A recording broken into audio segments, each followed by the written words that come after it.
pero no habrá más dobleguez para la que estaba en angustia.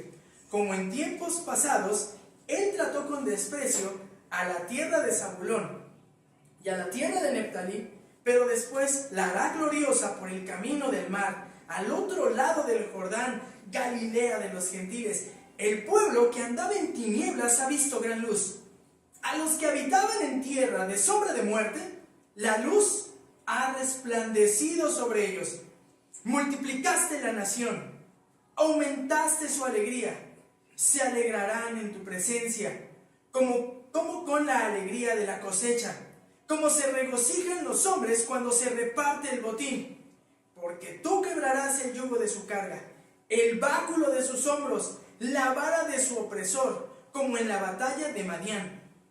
Porque toda bota que calza el guerrero en el fragor de la batalla, y el manto revolcado en sangre, serán para quemar combustible para el fuego. Porque un niño nos ha nacido, un hijo nos ha sido dado, y la soberanía reposará sobre sus hombros, y se llamará su nombre admirable consejero, Dios poderoso, Padre eterno, Príncipe de paz. El aumento de su soberanía y de la paz no tendrán fin, sobre el trono de David y sobre su reino, para afianzarlo y sostenerlo con el derecho y la justicia, desde entonces y para siempre. El celo del Señor de los ejércitos hará esto. Vamos a orar. Dios y Padre que estás en el cielo, cuántas gracias te damos, Señor. Te damos gracias, Padre, porque abriste nuestros ojos, Señor, y nos has dado vida. Nos has permitido reconocer lo insignificantes que somos y la necesidad que tenemos de ti.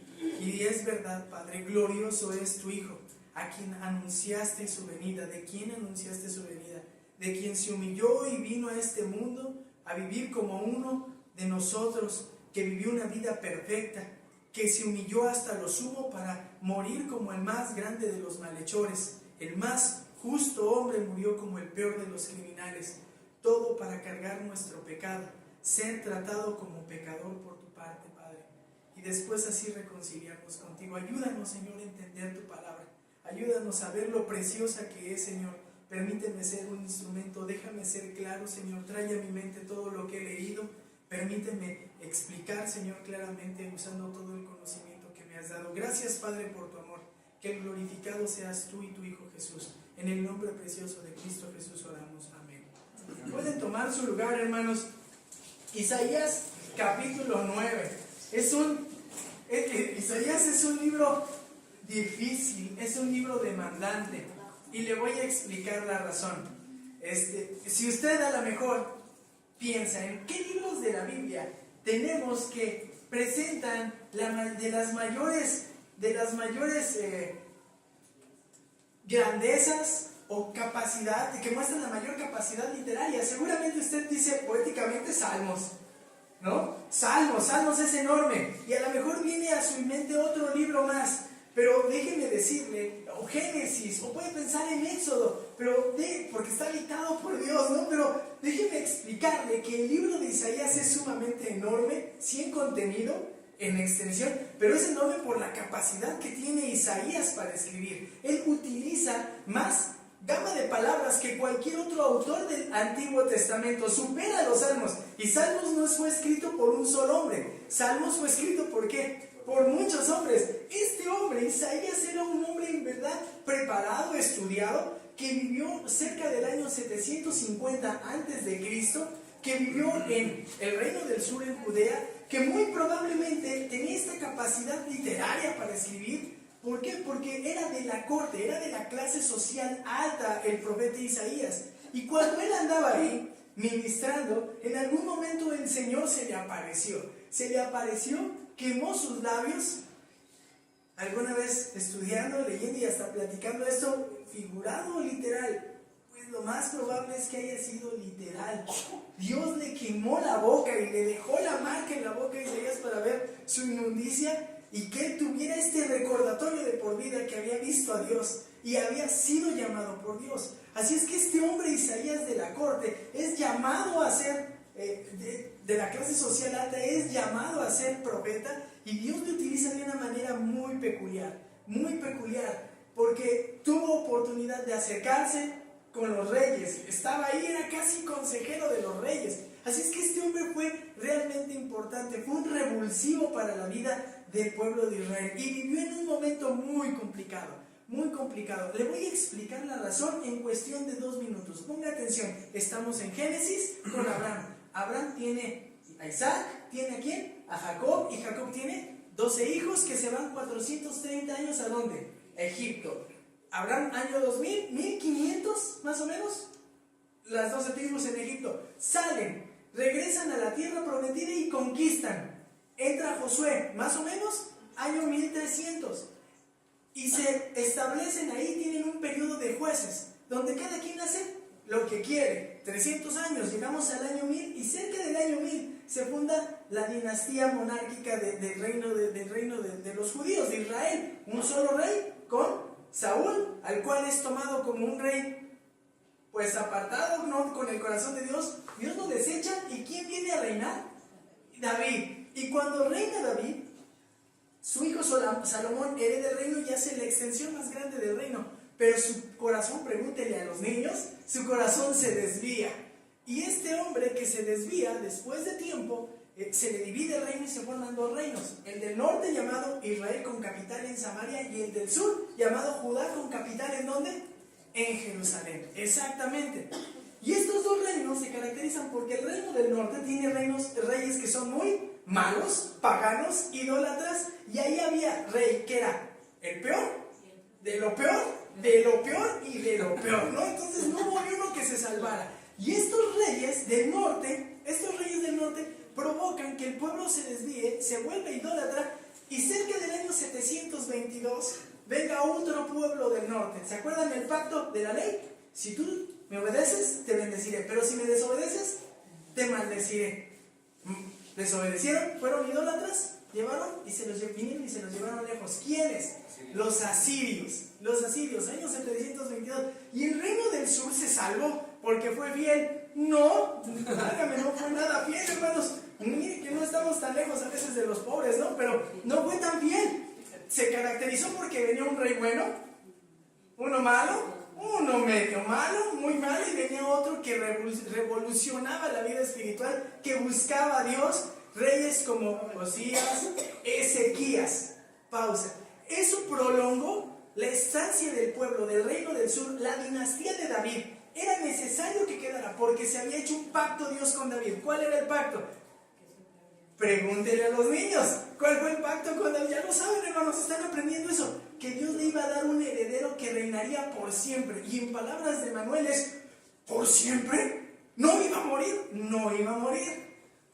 ¿Por siempre, de veras? De veras. ¿Y sabes quién fue ese rey? Jesús. Ah, pues sí, porque Él resucitó. Esas son las caras de nuestros niños. Exactamente. Pero este reino del sur fue malo. De todas formas, fueron desobedientes a Dios, rompieron el pacto, pero en el año 586 vendrían, no los asirios, ¿los quiénes? Los babilonios, y se los llevaron. Resumido en 3 minutos la historia, hermanos. Entonces, ¿cuándo está Isaías? Isaías está ministrando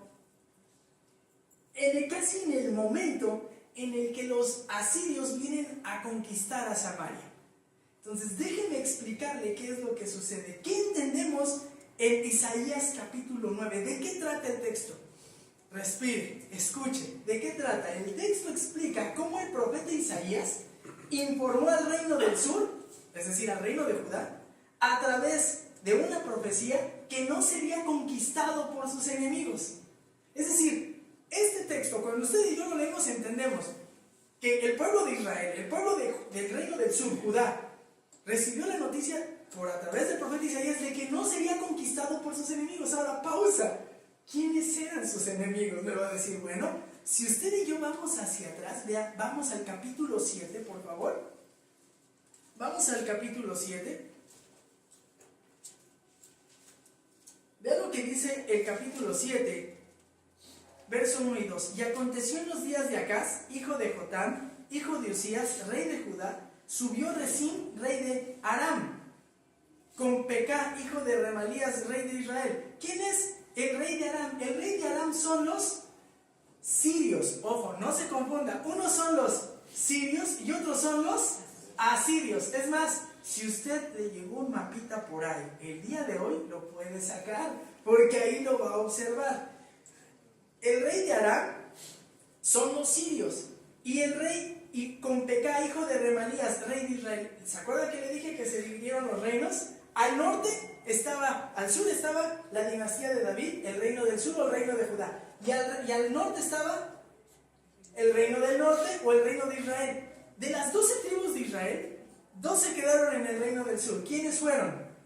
Judá y ¿quién más? Y Benjamín. Pero en el norte se quedaron las otras 10.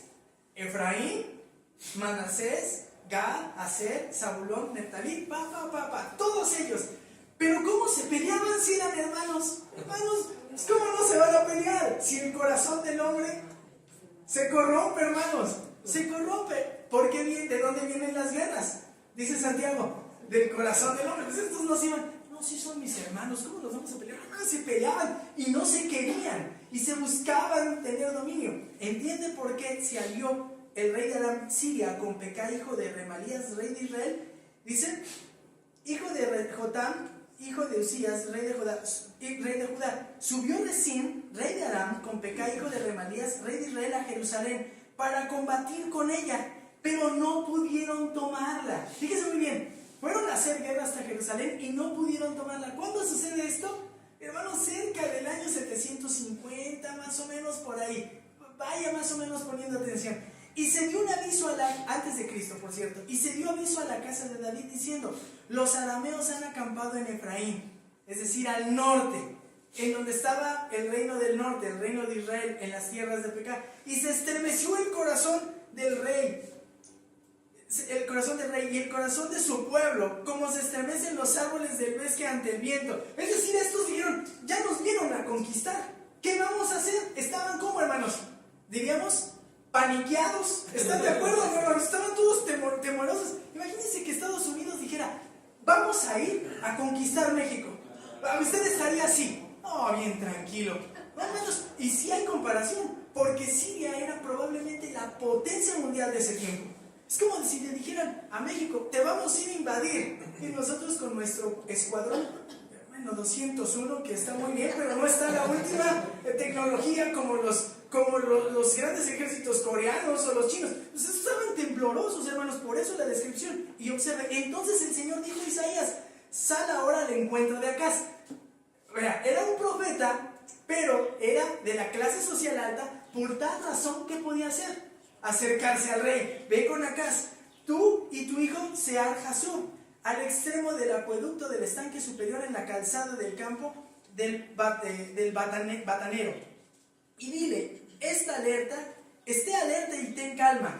No temas ni desmayes tu corazón ante estos dos cabos tizones humeantes. Es decir, le está dando una expresión para decir, nada más, estos que se ven tan atemorizantes, nada más están haciendo puro humo, pero no te van a hacer nada.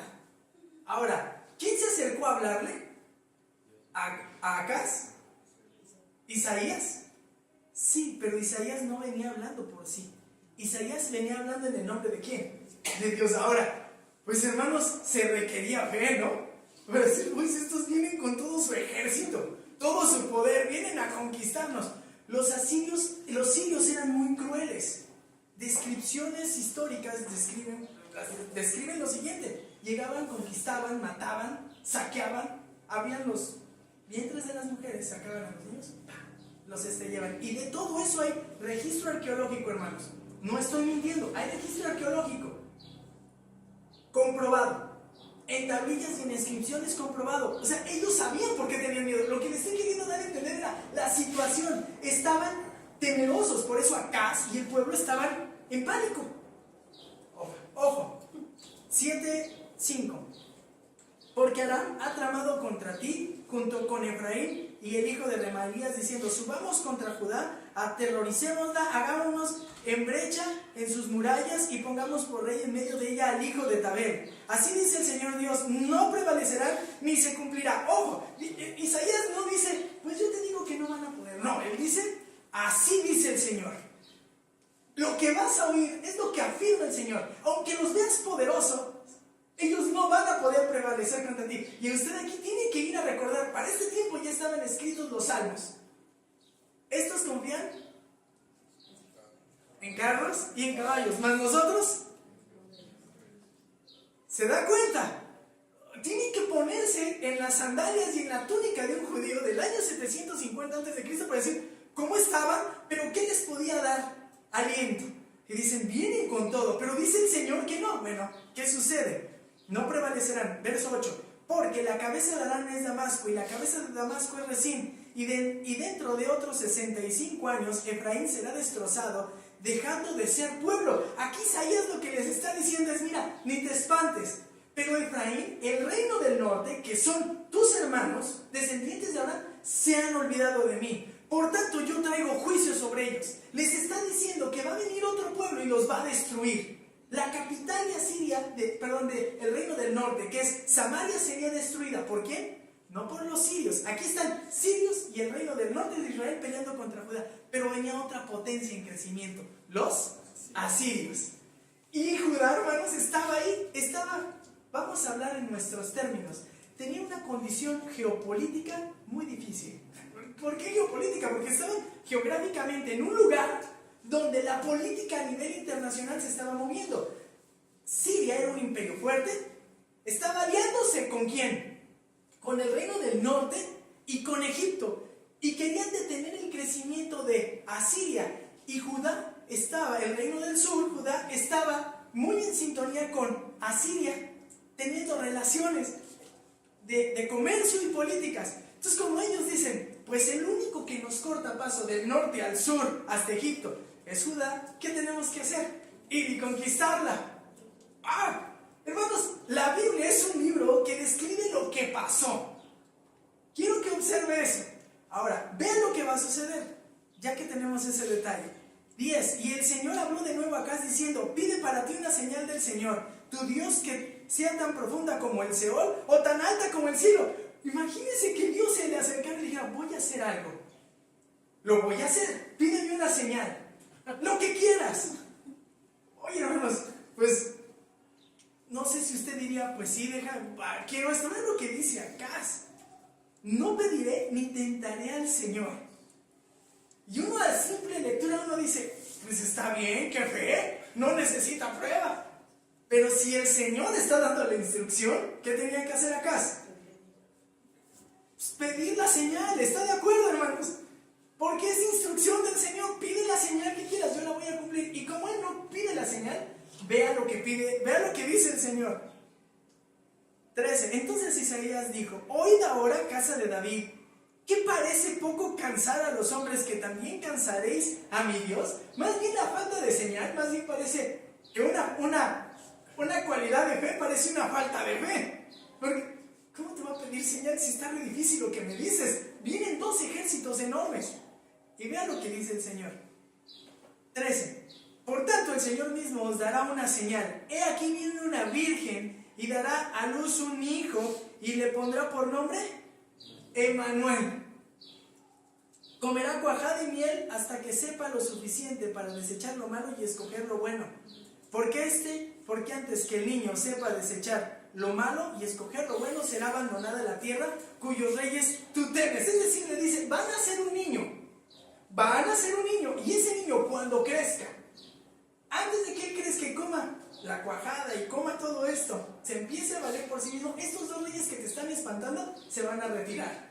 Es decir, tomen tiempo, vamos a hacer venga a la mente, hermano, se recree la mente, le invito a que la recree. Tenían que concebir una mujer. Yo sé, hermanos, tenemos este problema, luego decimos, esta es la profecía del Mesías, sí, pero dice algo para los judíos de ese tiempo. Es decir, una virgen iba a concebir, iba a tener unión con su esposo, iba a concebir un hijo. ¿Cuánto tiempo lleva la concepción? 9 meses. Y después el niño tendría que crecer lo suficiente para comer cuajada. ¿Cuánto tiempo cree que haya pasado? 2, 3 años.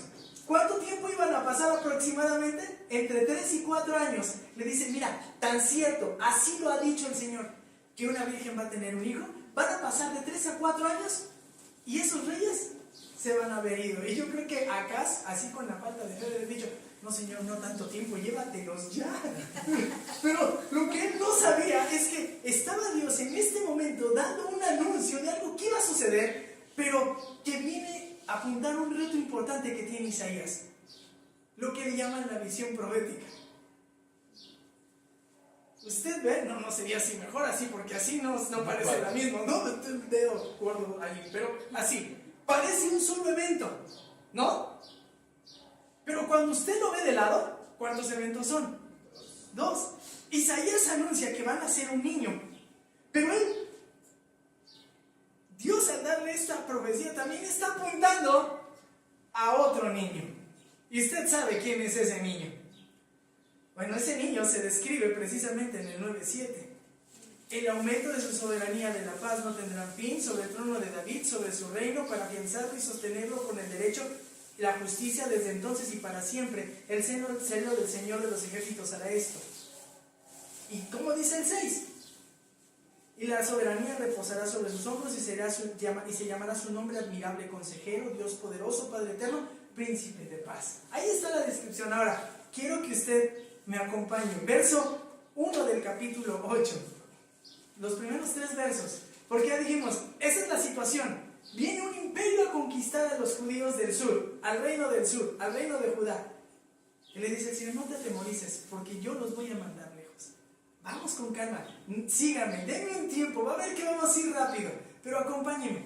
Porque dijimos del niño, se anuncia el nacimiento de un niño, vea. Entonces, 8:1, entonces el Señor me dijo, toma para ti una tabla grande y escribe sobre ella en caracteres comunes. Veloz es el botín, rápida la presa. Y tomé conmigo como testigos fieles al sacerdote Urías y a Zacarías, hijo de Jerebequías. Me acerqué a la profetisa. ¿Quién está hablando? Isaías. Me acerqué a la profetisa, es decir, a su esposa, vea. Y ella concibió y dio a luz un hijo. Es decir, la profecía de Isaías 7:14 tiene 2 cumplimientos. Primero, ¿en quién?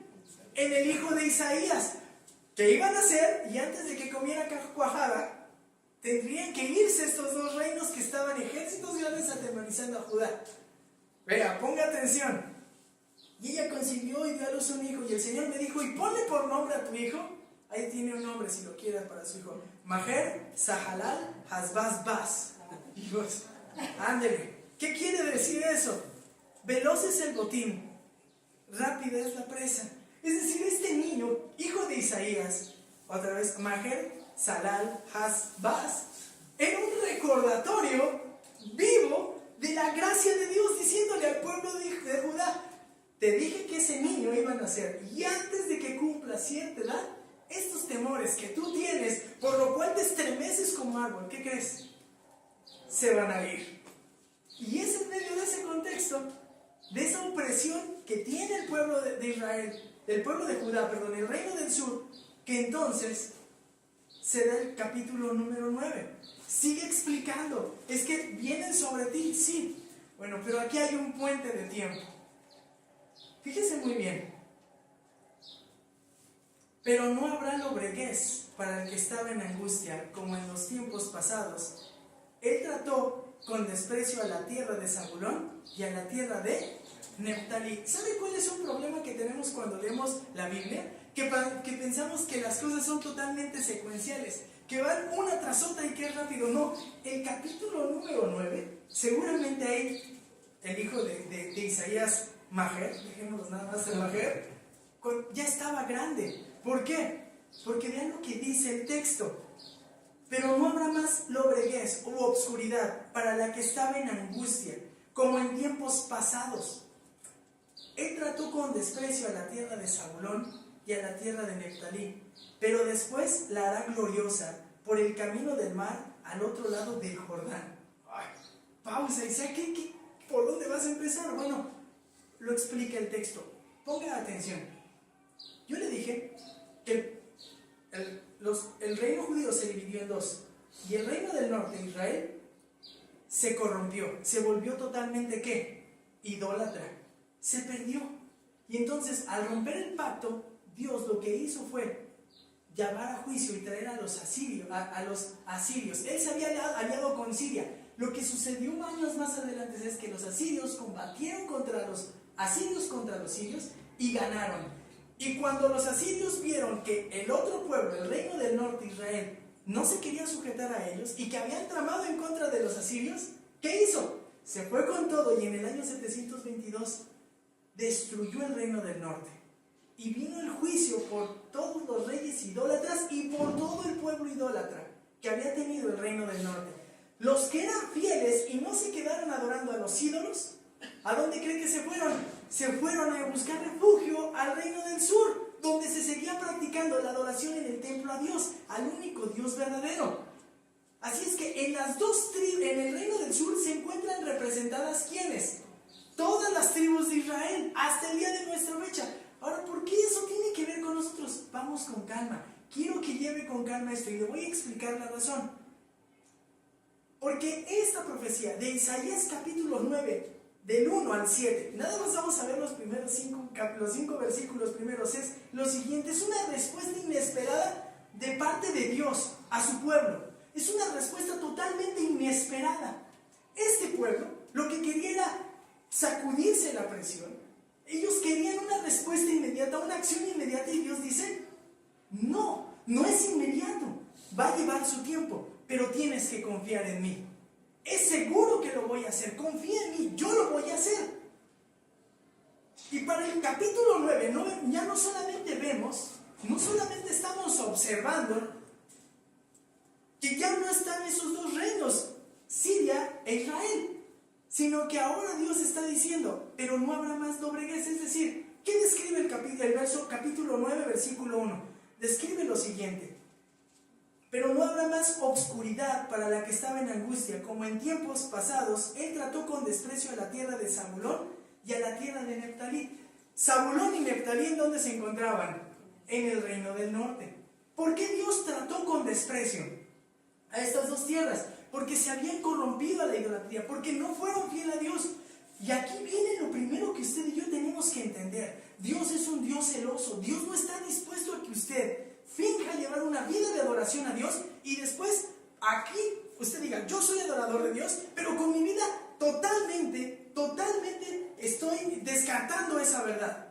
Ese fue el pecado del reino del norte. El reino del norte decía: nosotros ya no vamos a ir al templo de Jerusalén a adorar, vamos a tener dos altares, uno al norte de nuestro reino y uno al sur, para que no vayan a adorar a Jerusalén. No vaya a ser que se vayan y nos volteen y nos dejen a nosotros como rey y se unan al rey de Judá.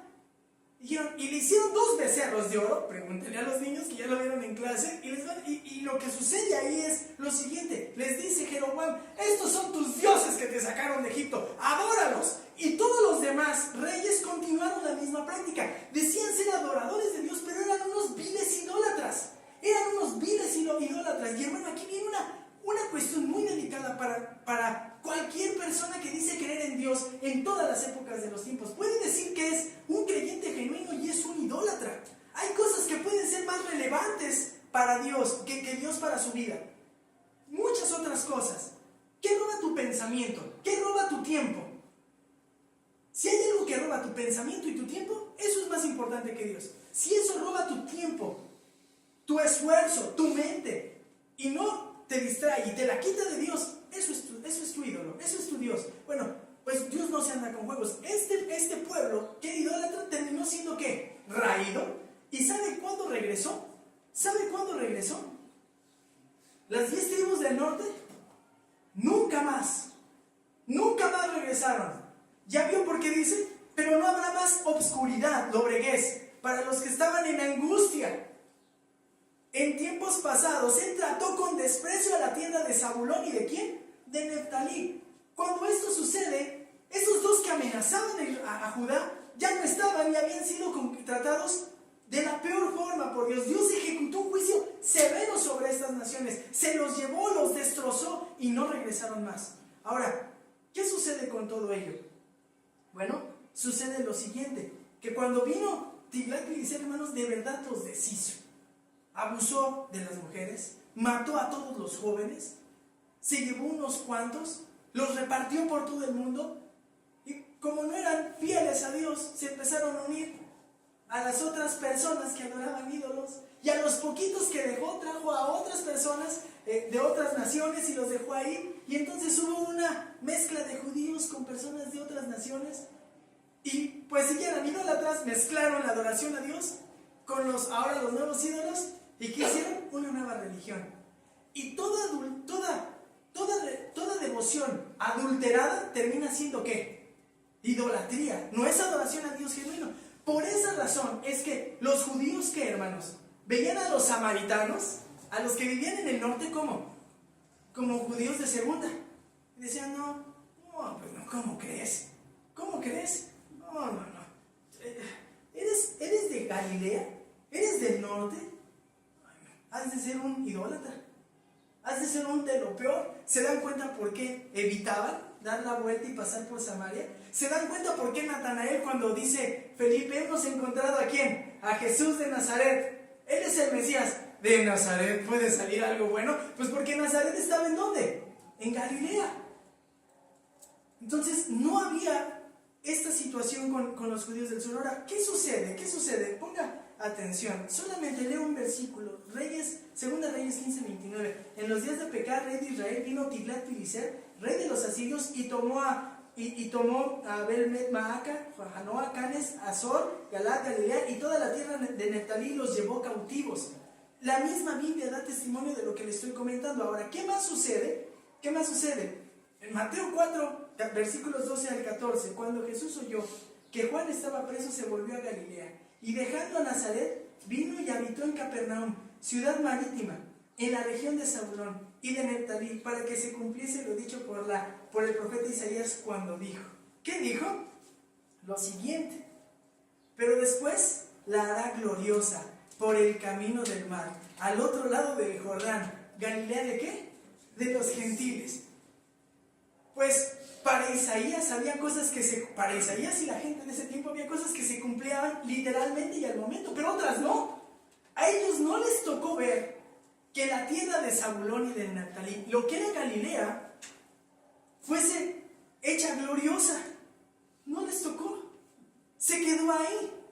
Sin embargo, hubo un reconocimiento del pueblo judío.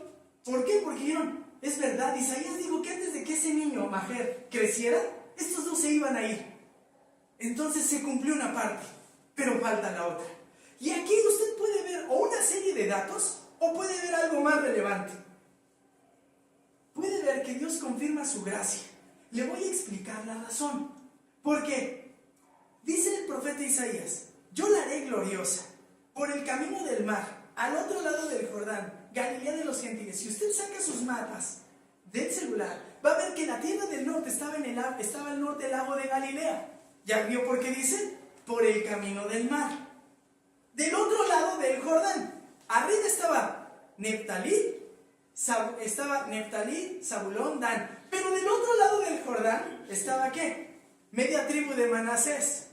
Y estaban otras tribus de Israel. ¿Y por qué es relevante esto? Por lo siguiente, vean lo que dice: Galilea de los gentiles. ¿Por qué fue considerado de los gentiles? Porque los judíos, como ya le dije, se mezclaron. Ahora, ¿por qué iba a ser gloriosa? ¿Porque fueron liberados de la guerra? No, hermanos, esa zona ha estado en guerra y conflicto todo el tiempo. ¿Por qué fue gloriosa? Porque fueron los primeros que vieron el ministerio público del Señor Jesús. ¿En dónde puso su cuartel de estratégico el Señor Jesús? En Capernaum. ¿En dónde estaba Capernaum? En la parte norte, en Galilea. ¿Dónde hizo la mayor cantidad de señas milagrosas el Señor Jesús? ¿En dónde?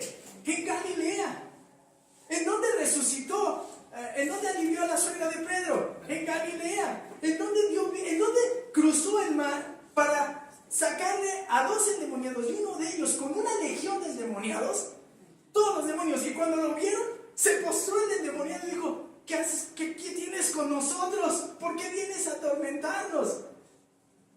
Jesús, hijo de Dios. Y le dicen: ¿cómo te llamas? Legión. Pues salte. No se extinga. Déjanos irnos al hato de cerdos. ¿Dónde hizo todo eso? En esta zona. Este pueblo, esta zona que se caracterizaba por ser totalmente idólatra, por ser alejada de Dios, tuvo el privilegio de ver iniciar el ministerio de Cristo Jesús. La pregunta sería: ¿y quién se lo merece? ¿Quién tendría ese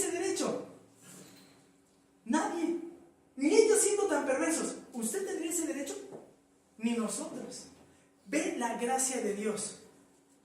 Ve la gracia de Dios y véala de otra forma más. ¿Por qué? Porque dice que es la región de los gentiles, la región del pueblo que está totalmente separada de Dios, que no tiene contacto con Dios. Es más, ¿sabe cuál es el mayor problema? Y voy a hacer aquí un paréntesis, pausa. ¿Sabe a veces cuál es el mayor problema? El mayor problema no es no conocer de Dios. Porque cuando alguien no conoce de Dios, no conoce el Evangelio, es decir, que Cristo vino a este mundo, que Cristo vino a morir por sus pecados y por los míos, que Él murió, resucitó al tercer día, ascendió a los cielos y ha prometido regresar. Cuando alguien no conoce eso, se le explica y la persona puede llegar aquí, hermanas, a creer. Pero ¿cómo le dices a alguien que necesita Dios cuando Él dice, yo estoy bien? No hay peor ciego que que no quiere ver. ¿Y se acuerda de la conversación de Jesús con la samaritana? Oye, Señor, nosotros adoramos aquí en el monte Gerizim en Samaria, y ustedes adoran en Judá. ¿Cuál es el correcto? ¿Y qué hace el Señor Jesús? Pues los judíos adoran lo que es la verdad, pero no te desvíes. Tu problema es este. Se da cuenta. Pero qué gracia para con ellos. Siendo un pueblo que tenía antepasados, en verdad, ¿qué, hermanos? Pecadores, viles, que se habían ganado a pulso el juicio de Dios. Dios les permite ver ahí el ministerio más floreciente del Señor Jesús. Al mismo Hijo de Dios ensuciándose los pies, caminando por esa costa, en el desierto, lleno de tierra, y ahí sirviendo. Qué maravillosa es la gracia de Dios. Ahora, relaciónelo con usted. Pero Dios nos escogió, hermanos, a nosotros. Pero de lo vil y de lo que menospreciado del mundo, nos tomó Dios para ser un pueblo del que no era pueblo. Y ahí lo tomó usted. La misma gracia de Dios. La misma gracia de Dios. ¡Qué paciencia de parte de nuestro Señor! Ahora, acompáñeme. Yo sé que parece que vamos lentos, pero acompáñeme. El pueblo que anda en tinieblas ha visto gran luz. A los que habitaban en la tierra de sombra de muerte. Ahora, observe lo siguiente. Es una respuesta inesperada de parte de Dios que confirma la gracia, pero también que confirma la fidelidad. ¿Por qué le digo ahora esta situación? Ve el verso número 2. El pueblo que andaba en tinieblas ha visto gran luz. A los que habitaban en tierra de sombra de muerte, la luz resplandeció sobre ellos. Se repite la idea. De hecho, si usted la tiene en sus versiones y está larga, lo ideal es que viniera cortada y viniera como un salmo, porque ahí hay un espejo. Vea muy bien lo que dice la primera parte: el pueblo que andaba en tinieblas, y vea la segunda: a los que habitaban, el pueblo que andaba en tinieblas, sáltese un renglón, a los que habitaban en tierra de sombra de muerte. Coincide. Y ahí hay una figura. ¿Cuál es esta figura? Es una frase para expresar lo que sucedía y exaltarlo. Este pueblo andaba en tierra de sombra de muerte. Es decir, ahí había habido un juicio fuerte y severo. Se habían ganado el ser sacados. Dios había ejecutado con fuerza y con rigor el juicio contra ellos. Era tierra de sombra de muerte. ¿Cómo no? Si habían venido y los habían destruido. Pero han visto ¿qué? Ha visto gran luz. La luz ha resplandecido sobre ellos. ¿Cuándo resplandeció esta luz? Está muy fácil. ¿En ese momento? No. ¿Cuándo?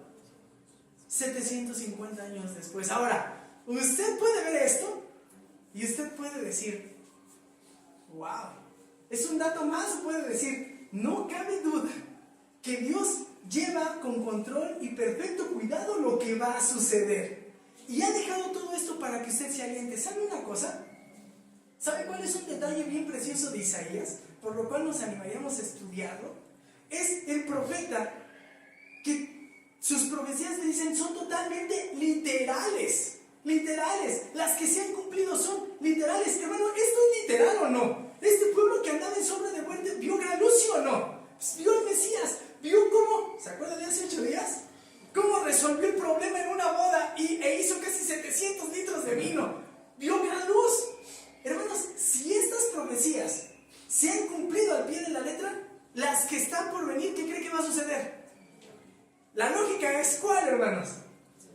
Hermanos, dígalo fuerte y dígalo con emoción. ¿Qué va a pasar? Se van a cumplir literalmente. No es un cuento, no es ciencia ficción, no es, ¿cómo le llaman a la griega? No son fábulas. No son fábulas, hermanos, es real. ¿Y vean por qué? Porque se cumplió literal. Multiplicaste la nación. Bueno, esto se cumplió a parcialidad. ¿Cuándo? Cuando regresaron del exilio de Babilonia, después del año 500, cerca del año 500, vinieron ahora los babilonios y se llevaron al pueblo del sur, al reino del sur, se los llevan, y cuando 70 años después regresan, vienen al sur, entran en periodo de guerras, y en el tiempo de los macabeos, 200 años antes de Cristo, empiezan a habitar Galilea y se multiplicaron. Ahora, ¿por qué ve la fidelidad? Le voy a explicar una cosa. ¿Por qué ve usted ahí la fidelidad? ¿Recuerda Génesis 22? ¿Ya lo estudiamos, hermanos? Es que yo he estado con los niños, ¿no? Bueno, déjenme leerle lo que dice Génesis 22, 17. De cierto te bendeciré y te multiplicaré tu descendencia como las estrellas del cielo, como la arena que está a la orilla del mar, y tu descendencia poseerá las puertas de sus enemigos. ¿A quién le hizo Dios esa promesa? A Abraham. Hermanos, ¿por qué razón se tenía que multiplicar el pueblo de Dios? Porque era un pacto hecho de Dios. ¿Con quién, hermanos? Con Abraham. Hermano, ¿y esto es emocionante? Tendría que ser emocionante, porque esto habla de la fidelidad de Dios, la soberanía de Dios. Dios controla a las naciones. Yo espero, hermano, si ayer creo que fue un día emotivo para muchos en México, al ver todo lo que sucedió, pero ¿sabe qué? Debiese ser más emotivo saber lo que va a pasar. Este mundo no va a ver la realidad y la plenitud hasta que el Mesías venga a reinar a la tierra. Un hombre sin pecado, gobernará a todos los habitantes del mundo. Y estando Él, dice que multiplicará. Le dije, se cumplió parcialmente, pero cuando vengan los judíos, van a multiplicarse todavía más. Hermano, ¿le ha tocado ver todas las veces que han querido exterminar a los judíos? ¿Quiénes? Díganme nombres de quienes los han querido exterminar. Fácil. Hitler. ¿Quiénes más? La Inquisición en la Edad Media. ¿Quiénes más? Los reyes europeos quisieron matar a los judíos. Entonces eso nos lleva a la conclusión. Los árabes, los musulmanes, ¿van a poder exterminar al pueblo judío? ¿Por qué, hermanos? Multiplicaste la nación y Dios es fiel, hermanos. Ahora, eso es para los judíos. Va a multiplicar la iglesia. No, hermanos, somos un ente distinto. No somos Israel, pero Dios ha hecho promesas para su iglesia. Y como Dios es fiel, Dios también es fiel con la iglesia. ¿Cómo qué promesas le ha hecho a la iglesia? Las puertas del Hades, ¿qué? No prevalecerán. Nosotros, hermanos, tenemos que estar confiados, sabiendo que si usted y yo somos obedientes de predicar la palabra, Dios añadirá a la iglesia quien haya de ser salvo. Dios se encargará de convencerlo. Hermano, ¿eso no le descarga de presión? ¿Qué tiene que hacer? Vaya y hable y predique, hermano. Dios que se encargue de convencer a la gente. Dígale a la gente que tiene necesidad de Dios. ¿Qué otra cosa más nos ha prometido Dios? Que no vendrá, ¿qué? Prueba, ¿qué, hermanos? Que no podamos soportar, porque juntamente con la prueba nos dará, ¿qué? La salida. Dios fue fiel en esta prueba con el pueblo de Israel, ¿sí o no? Con las pruebas que usted experimente, Dios será fiel. Le dará la capacidad de soportar cualquier tipo de tentación, cualquier tipo de dificultad. ¿Usted qué cree? Claro que sí, porque Dios es el mismo. Dios no cambia. Ahora observe lo siguiente. Aumentaste la alegría, se alegran en tu presencia, con la alegría como con la alegría de la cosecha. ¿Cómo se regocijan los hombres cuando se reparten el botín? Este pueblo que había sido humillado, llevado y afligido, ahora regresa ¿cómo? Contento. Y utiliza una figura que era de lo que dependían en ese tiempo, de la cosecha. ¿Cuándo más se alegraban? Pues cuando había que comer y les iba muy bien, hermanos. Así, o cuando ganaban la guerra, véanla. Por eso la palabra como la alegría de la cosecha. ¿Cómo se regocijan los hombres cuando se repartían el botín? Y aquí viene la causa. Esas son las acciones y estas son lo que las origina. Ponga atención. Porque tú quebrarás el yugo de la carga, el báculo de los hombres, la vara de su opresor, como en la batalla de Madián. Y esto otra vez se cumplió parcialmente, porque fueron llevados a Babilonia, pero después fueron ¿qué? Traídos a la tierra prometida otra vez. Pero ¿qué pasó otra vez, hermanos? ¿Los conquistaron? Los griegos. ¿Los conquistaron? Los romanos. Con los romanos totalmente, ¿qué? Se salieron y no regresaron hasta hace unos años, 1900, ¿qué, hermanos? ¿Cuándo se fundó el Estado de Israel? 48, 57, ¿no? 48. ¿Y los han intentado conquistar? ¿Y han podido conquistarlos? No. ¿Y los van a poder conquistar? No. No los van a poder conquistar. Pero dice el profeta Isaías en el 9:4, quebraste su pesado yugo. Pero ponga atención en lo siguiente, porque tú quebrarás el yugo de su carga, el báculo de sus hombros y la vara del opresor, como en la batalla de Madián. Si usted se percata, vienen en futuro, pero algunas acciones ya las dan en el presente. ¿Por qué? Porque era tan certero lo que está diciendo Dios a través de Isaías, que dice, esto se va a cumplir. Esto que le está diciendo al pueblo de Israel se va a cumplir. Voy a hacer los que regresen. Van a estar aquí. Ejemplo para nosotros, hermanos.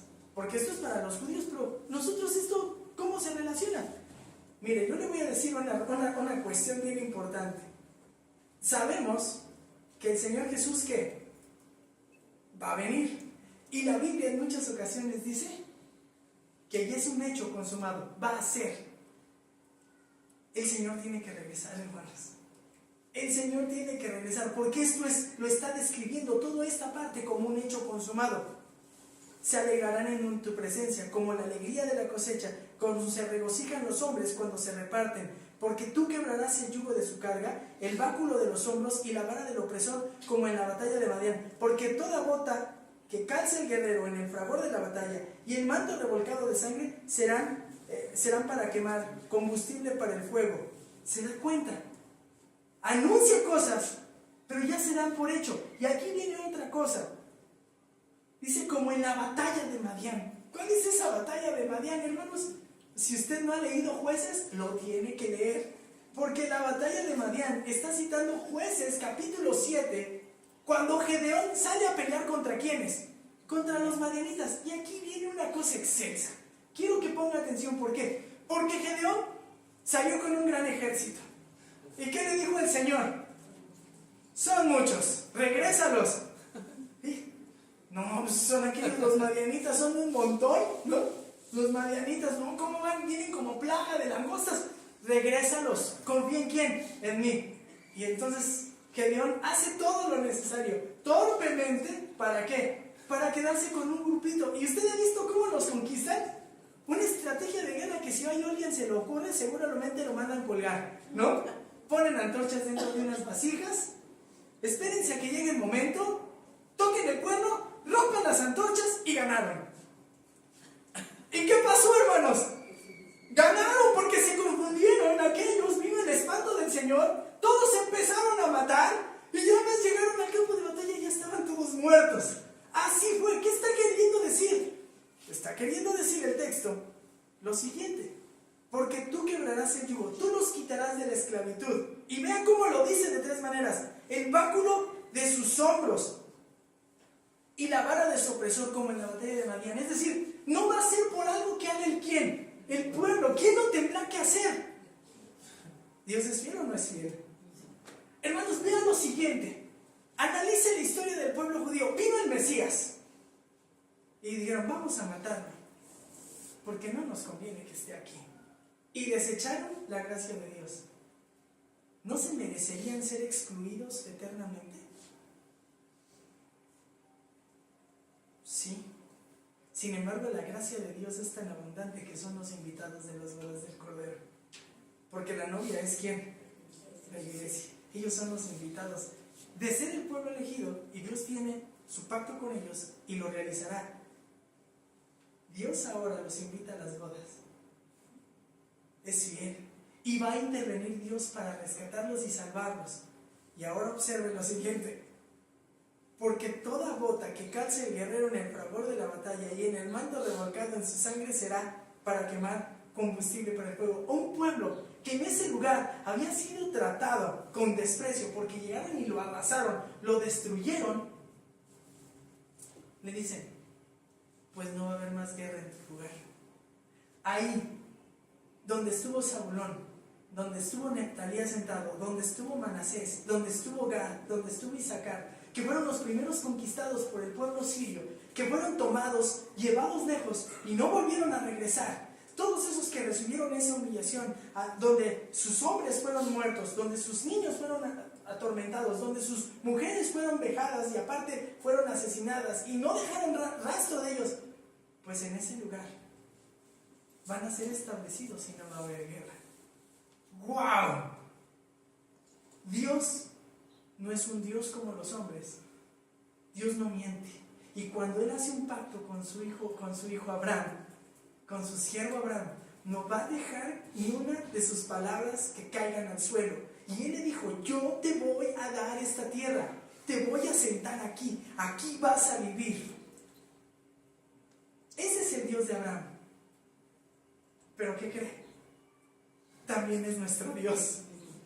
Y si el Dios de Abraham es este Dios tan lleno de gracia, tan fiel, también es nuestro Dios lleno de gracia y tan fiel.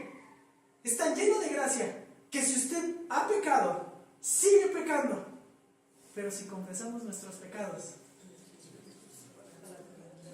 Dios es fiel y justo para perdonar nuestros pecados. No hay pecado que lo separe de Dios. Lo que le separa es lo que usted quiera seguir haciendo sin arrepentirse. Y Dios es pero tan fiel, que realizará la obra que ha prometido en nosotros. ¿Se acuerda de lo que dice Filipenses 1:6? Mire, vamos para allá. Porque a lo mejor usted está en algún momento en el que dice: no, es que parece difícil seguir a Dios.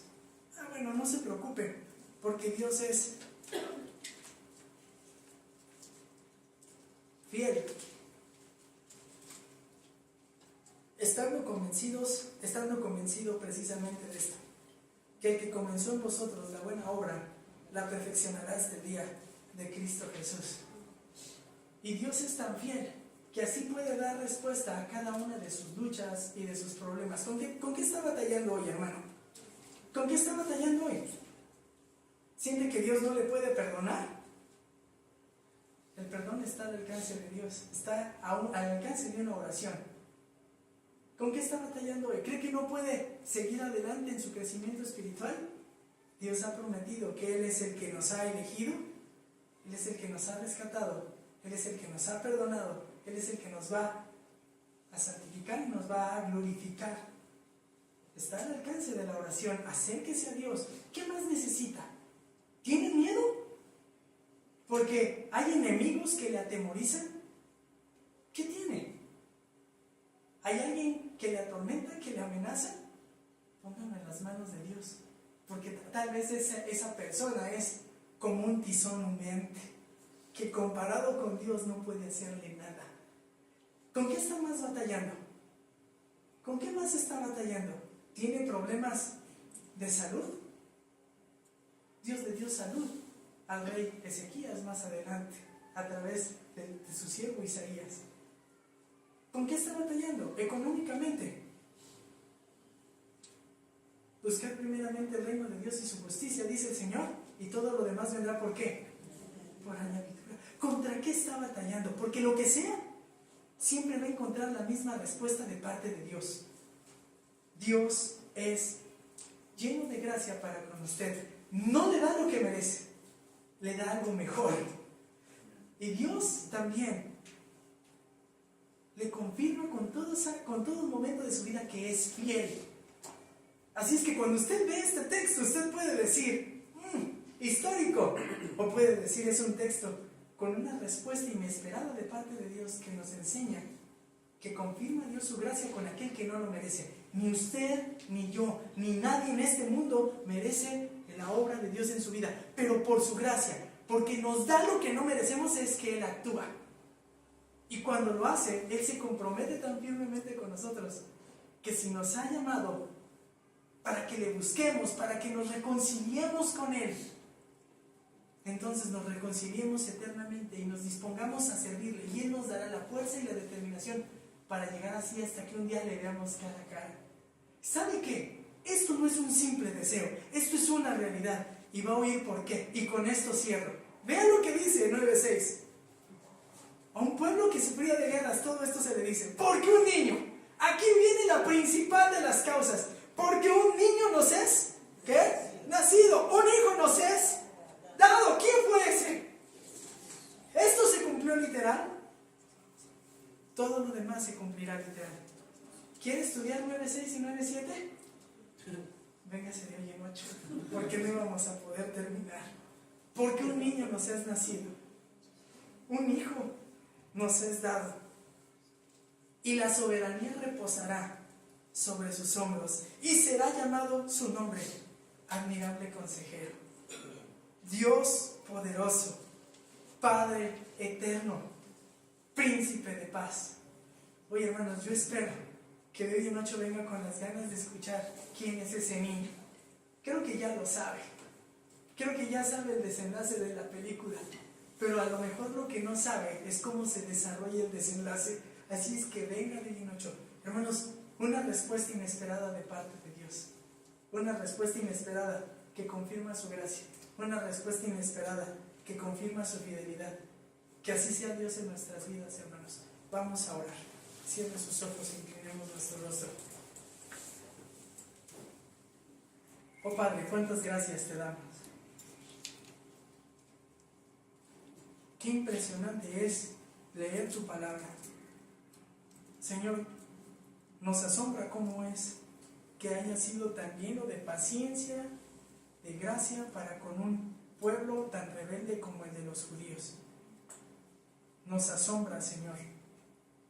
Nos impresiona, Señor, tanta paciencia, tanta bondad, cuando ellos te pagaron con tanta indulgencia, con tanto pecado, con tanto desdén, y tú siempre con los brazos abiertos. Padre, qué sorprendente eres. Y a la luz de lo que les diste a ellos como aliento, saber que aunque vinieran ejércitos contra ellos, las mayores potencias de ese mundo, tú eres quien reinas, tú eres quien gobiernas, tú eres quien mandas, tú eres quien estás al control de todo, de ti no se escapa nada, y por tanto no se escapaba la vida de tu pueblo Israel. Sin embargo, Padre, estamos mucho más felices nosotros porque sin merecerlo, abriste nuestros ojos, nos mostraste que únicamente te habíamos ofendido, igual que los de Israel. Nos reconciliaste contigo a través de la muerte de tu Hijo Jesús, quien subió a la cruz. Y hoy tenemos la bendición de ser perdonados por ti. Ayúdanos, Señor, a apropiarnos en realidad de esta verdad. Ayúdanos a amarte, que nuestro corazón se hinche, Padre, de alegría y de gozo al saber que tú siempre nos respondes con gracia, que no nos das respuesta de acuerdo a lo que queremos o pedimos, sino conforme es mejor para nosotros en tu plan. Permítenos, Padre, reflexionar también en que siempre existe, Padre, tu fidelidad. Somos dichosos, Padre, muy felices, y en este mes tenemos la oportunidad de ver una máxima expresión de fidelidad porque enviaste a tu Hijo. Gracias, Padre. Te amamos, bendecimos tu nombre. Eres lo más hermoso y maravilloso que nos ha sucedido. En el nombre precioso de Cristo Jesús, te rogamos que hagas tu obra en nosotros. Amén.